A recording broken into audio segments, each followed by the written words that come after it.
Всем привет! В прошлых видео мы модернизировали сопло, но не говорили о его обдуве.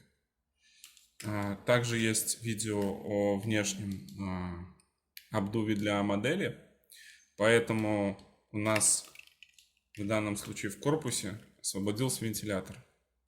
Нам нужно его спаять вместе с вентилятором выше провода, просто можете либо обкусить, либо сверху залудить и допаять, не суть важно. Вот. Опять же, допечатать дополнительную детальку. Вот. И убираете охлаждение модели старые и прикручиваете этой деталькой. Вот.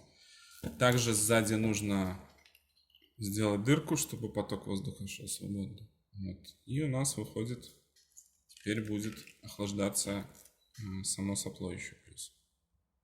Все, всем успехов!